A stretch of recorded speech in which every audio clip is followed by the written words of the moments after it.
We have breaking news out of Ukraine that just was announced 10 minutes ago. I'm not sure what time you're going to be watching this, but 10 minutes ago, just around 12:30 p.m. Eastern Time, it was announced via the U.S. publication Bloomberg that Ukraine has received its first batch of F-16s. This comes after 2 days of speculation that F-16s had been flying around the Ukrainian city of Odessa, and now it looks like that those reports could have been possible, since now we do have confirmation that yes, F-16s are in Ukraine.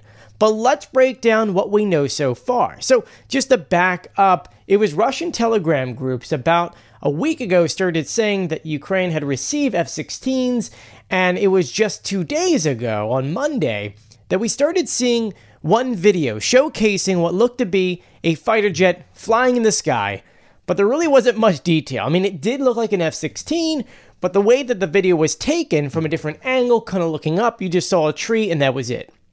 There was nothing to really designate that it was 100% Odessa. And so people were like, well, this could have been anywhere in the entire world.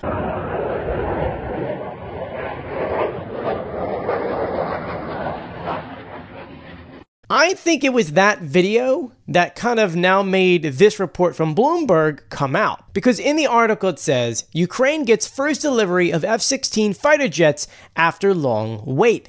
It goes on to state here that Ukraine was expected to get some F-16s by the end of July from certain countries. Those countries are unnamed in this article, but I think we kind of guess where they're coming from.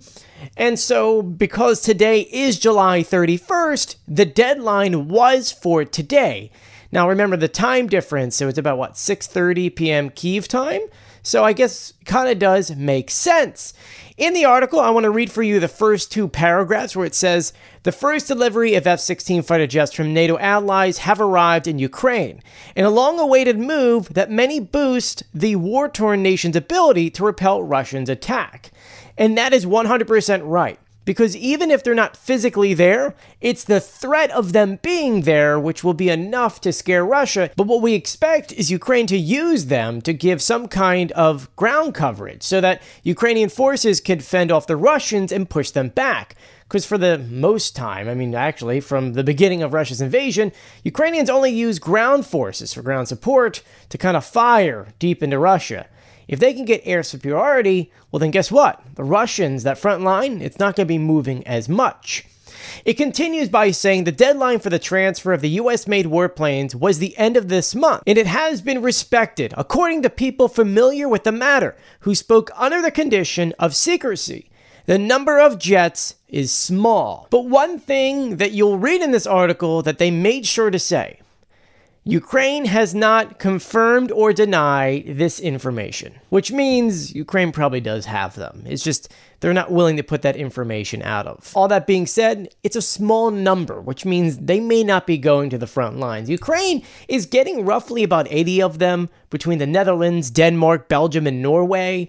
And then on top of that, the United States just announced a few days ago that they're going to provide the weapons needed for F-16s to Ukraine, which is funny because that probably was the hint that they're probably already in Ukraine, because the United States doesn't really like to announce certain things unless it's already there. And more than likely, as soon as they were delivered, the United States says, oh yeah, those weapons that are needed, we're going to give them. So don't worry, we have this. Out of the 80 jets, or at least 80 jets, how many do we think Ukraine actually got? Probably 6. It's not a big number, which means they're probably not going to be doing as much, but it's the threat to Russia.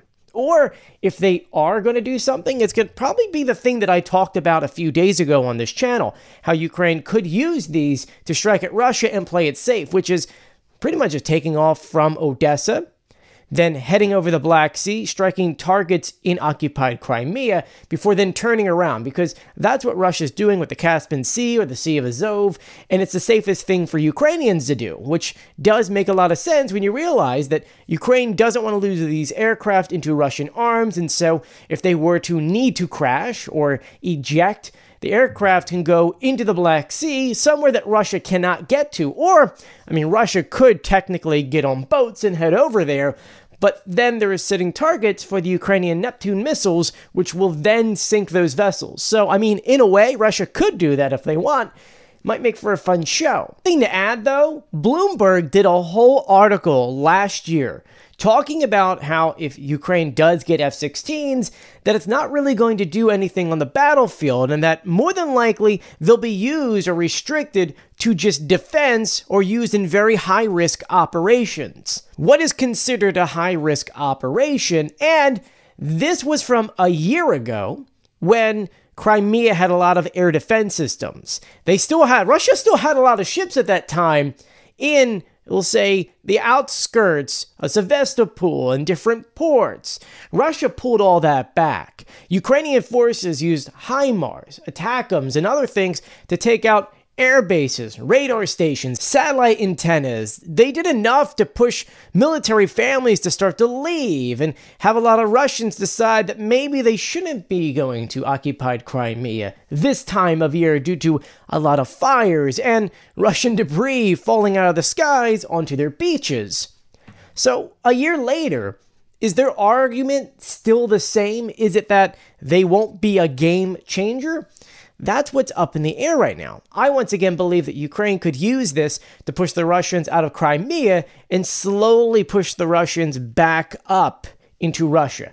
Because if they can continue down Kherson, start liberating across the river, and then kind of head underneath Crimea and start pushing the Russians up, we could see a situation where Ukraine is squeezing the Russians. And I think Russia already knows that this is coming since they're now moving more troops, at least 2,000 troops towards Zaporizhia. They're fortifying Mariupol, adding more defenses outside the city, and they've got a lot more equipment and they're stockpiling a lot of stuff in Mariupol in preparation for Ukraine to potentially take off Crimea and then start continuing going up. The only question I want to leave you guys is, now that Ukraine has these, and they could be using them soon, is it enough for Russia to go back to what they demanded Ukraine to have and revise it to a way to where they think it should be more reasonable? I don't think Russia will ever do that. I think Putin is just kind of stuck in his mindset that he wants it his way and that's it. But as Ukraine is going to start getting the upper hand in this, every day this goes on, every day Ukraine starts taking out more and more stuff, Russia will lose any kind of leverage they have. So let me know what you think about all of this, plus Ukraine now getting F-16s in the comment section below. And if you haven't done so yet, please subscribe, turn on notifications, and give this video a thumbs up. I'm Joey. I'll see you later.